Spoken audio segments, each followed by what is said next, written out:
Economist Danielle Lacalle. Daniel, it's great to have you on the show today. Thank you for joining remotely, of course, as the president-elect has officially opened the equity markets here at the New York Stock Exchange. Given what is unfolding, what are your thoughts on the economy? Well, thank you very much for inviting me. What a historic day.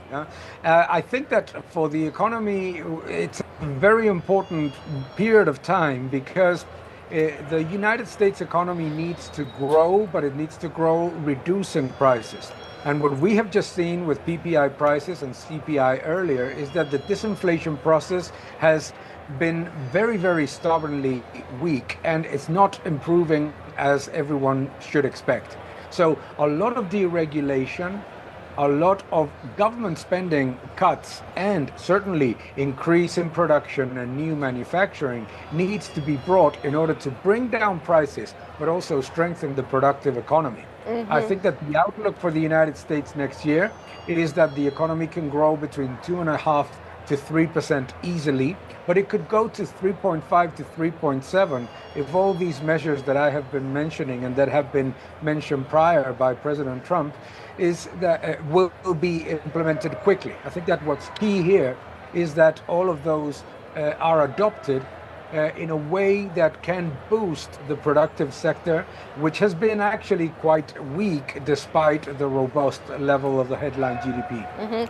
Of course, as we were listening to the president-elect's remarks in the boardroom here at the Stock Exchange, he was talking about campaign promises and certainly reiterating avenues that he followed during his first term in office, and that includes bringing business back to the United States, as well as ramping up oil and gas production. What does that mean from an economic perspective?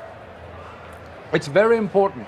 The oil and gas sector, and obviously the entire energy spectrum, which is going to be boosted by the policies implemented by the Trump administration, is key to generate the highest level of jobs that any other sector can think of. If we look at the period of 2007 to 2011, what we saw is that it was the energy sector that drove most of the improvement in the job market. And those are well-paid jobs, but more importantly, the energy sector brings a lot of activity to other sectors, to infrastructure, to housing, to real estate, obviously, and to tourism, accommodation, all of it. So I think that that is a very significant part of the policy plan. The other is bringing back all of those large companies and also medium-sized companies that actually left the United States and went with all of these different processes of moving some parts to Canada in the case of 2008 to 2011. So I think that all of those elements are very important. Bringing back investment to the United States is key. The manufacturing sector cannot be as weak as it has been in the past 2 years. So I think that all of those things can certainly boost the productive economy and therefore bring real wages back. And that is the key element of the policy. Ultimately, the biggest disappointment of the last 4 years has been that real wages have been basically stagnant.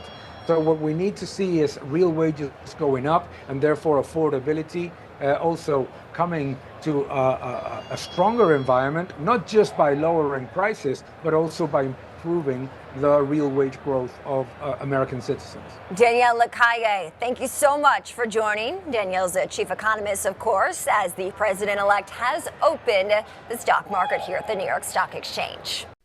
Thank you for watching this video. Please subscribe to my channel, like my videos, leave your comments below, and keep defending freedom. Thank you very much.